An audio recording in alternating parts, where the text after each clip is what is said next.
నమస్కారం. బాబు అన్న బాబు అన్న గారిని, మబ్బాస్ అన్న, అక్రమన్న గారిని స్టేజ్ అలంకరించవలసిందిగా కూర్చున్నాం. స్టేజ్ మీదకి రావాల్సిందిగా కూర్చున్నాం.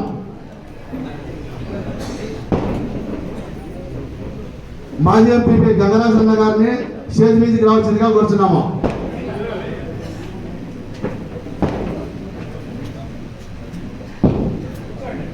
బీసీ సంక్షేమం కాదు ఇన్ఛార్జ్ వేమనారాయణ గారిని స్టేజ్ మీదకి రావాల్సిందిగా కూర్చున్నాం. ద్వారనాల దశరథ రామయ్య స్టేజ్ మీదకి రావాల్సిందిగా.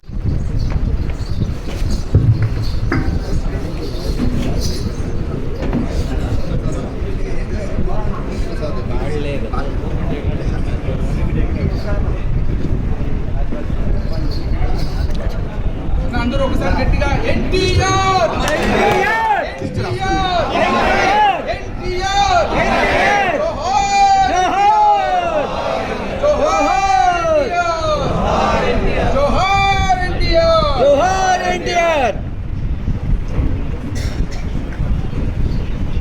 తెలుగుదేశం పార్టీ కుటుంబ సభ్యులందరికీ పేరు పేరున హృదయపూర్వక నమస్కారాలు తెలియజేసుకుంటున్నాం.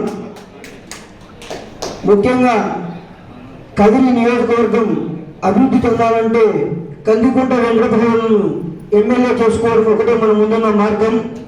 మనమందరం కూడా ఒక సైనికుల్లాగా పనిచేసి 2024 ఎలక్షన్లో కందికుంట వెంకటభవన్ను ఎమ్మెల్యేగా గెలిపించుకున్నామని ప్రతి ఒక్కరికి తెలియజేసుకుంటున్నాను.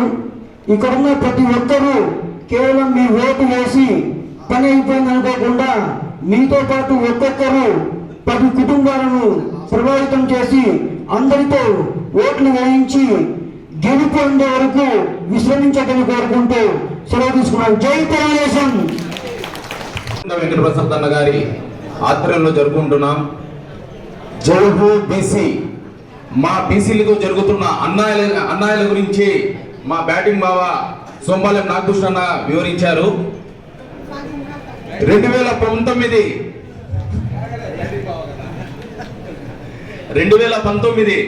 ఎన్నికల్లో జగన్మోహన్ రెడ్డి సీఎం అవుతా అనే కరువు తెచ్చాడు. కరువుతో పాటు కరోనా తెచ్చాడు. ఈ దరిద్రపు బాధలు మా రాష్ట్రంలో ముఖ్యమంత్రి అయిన జగన్మోహన్ రెడ్డి ఏమని ప్రమాణ స్వీకారం చేశాడు. అప్పటి నుంచి మా రాష్ట్ర ప్రజలు ఇతర రాష్ట్రాలకు వలస వెళ్తున్నారు. జయహో బీసీ కార్యక్రమం జయహో ఆంధ్ర అని నినాదంతో మనమంతా ఎన్నికల్లో వెళ్లాల్సిన అవసరం ఉంది. అదేవిధంగా 20 సంవత్సరాల నుంచి మా నియోజకవర్గానికే నమ్ముకొని నియోజకవర్గ ప్రజల కోసం ఎండనగా వాననగా కష్టపడుతున్న కందికుంట వెంకటప్రసాద్ అన్న గారికి గెలిపించుకోవాలా. లేకపోతే 20 రోజుల నుంచి తన ముఖ పరిచయం కోసం లక్షలుగా ఖర్చు పెట్టి పరిచయం లేని వ్యక్తిని ఎన్నుకుందామా? మా బాధలు కష్టాలు తెలుసుకున్న నాయకుడు మనకు ఆదుకునే నాయకుడు కావాలా? లేకపోతే కష్టం నా చుట్టంగా భావించే ఈ వైఎస్ఆర్సీపీ నాయకులు కావాలా? ఆలోచించుకోండి. రాబోయే 24 ఎన్నికల్లో ఖచ్చితంగా మనమంతా ఐక్యమత్యంతో పనిచేసి నారా చంద్రబాబు నాయుడు గారికి ముఖ్యమంత్రి చేసుకొని అలాగే మా నియోజకవర్గ అభివృద్ధి కోసం పోరాడుతున్న మా నాయకుడు కందికుంట వెంకటప్రసాద్ గారికి గెలిపించుకోవాల్సిన అవసరం ఉందని తెలియజేసుకుంటూ ఈ అవకాశం ఇచ్చిన పెద్దలందరికీ ధన్యవాదాలు తెలుపుకుంటున్నాం.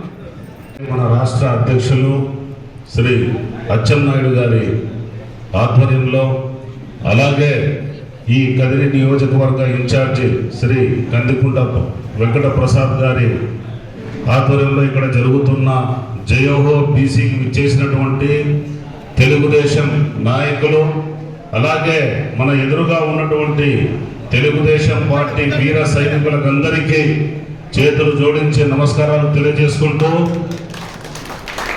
ఈరోజు నాకు చాలా గర్వంగా ఉంది. ఎందుకంటే నేను చాలా ఏరియాలో తిరుగుతుంటా. ఈ కదిరి నియోజకవర్గంలో బీసీ నాయకులలో ఉన్న ఫైర్ను నేను నిజంగా చెబుతున్నాను, ఇంతవరకు నేను ఎక్కడా చూడలేదు. నేను చాలా సర్ప్రైజ్ అయ్యాను. మంచి ఫైర్ ఉంది. ఇప్పుడు మీకు కావాల్సిందంతా ఇప్పుడు మీరు మీ కదిరి నియోజకవర్గంలో భారీ మెజారిటీతో మీ అభ్యర్థిని గెలిపించుకోవడమే. ఇందాక పెద్ద చెప్పినట్టు అదే మీకు మిగిలి ఉంది. కాబట్టి అక్కడ ఇందాక మన పెద్దలు చెప్పినట్టు, మన నాయుడు గారు చెప్పినట్టు, శత్రువు చిన్న వ్యక్తి కాదు. శత్రువు మన యొక్క అపోనెంట్ వచ్చేసి చాలా పెద్ద బలమున్న వ్యక్తి. భగవంతుడు ప్రతి ఒక్క హోలీ బుక్ ప్రకారంగా ఎప్పుడు కూడా ఈ ఎవరైతే శత్రువులు ఉన్నారో, ఎవరైతే ఈ దయ్యాలు ఉన్నారో బలవంతంగానే ఉంటారు. వాళ్ళు మన మనుషుల కంటే కూడా బలంగానే ఉంటారు. కాబట్టి మన యొక్క తెలుగుదేశం పార్టీ కార్యకర్తలు, వీర సైనికులు మనము చూస్తుంటాం. మన చిన్నప్పుడు ఊళ్ళలోకి వచ్చేవాళ్ళు పోతురాజు మాదిరి మీరు పళ్ళు కొరికి పిడికిలు బిగించి ఈ 72 రోజులు మీరు ఒక్క క్షణం కూడా వేస్ట్ చేయకుండా తెలుగుదేశం పార్టీ ఏదైతే మీకు అందిస్తున్న ఈ పథకాల గురించి ప్రతి గడపలో మీరు తట్టి ప్రతి ఒక్కరిని మీరు ఉత్తేజపరిచి తెలుగుదేశం పార్టీ అభ్యర్థిని మీరు సైకిల్ గుర్తుని మీరు ఇక్కడ భారీ మెజార్టీతో గెలిపించి, అలాగే రాష్ట్రంలో చంద్రబాబు నాయుడు గారిని మీరు సీఎంగా చేసుకుంటే రాబోయే మన తరాల కోసం పటిష్టంగా మనం పునాదులు వేసుకున్న వాళ్ళు అవుతాం. వాళ్ళ భవిష్యత్తుకు మనము గ్యారంటీ ఇచ్చిన వారు అవుతామని చెప్పేసి నేను కోరుకుంటూ ఈ యొక్క అవకాశం కల్పించిన పెద్దలందరికీ నేను ధన్యవాదాలు తెలియజేసుకుంటూ నేను సెలవు తీసుకుంటున్నాను. ఎందుకంటే కాలాతీతం అయిపోయింది, ఎక్కువ మాట్లాడదలసిన కూడా మంచిది కాదు. ఇక్కడికి వచ్చేసినట్టే ప్రతి ఒక్క లీడర్లకు అందరికీ ధన్యవాదాలు తెలియజేస్తున్నాను.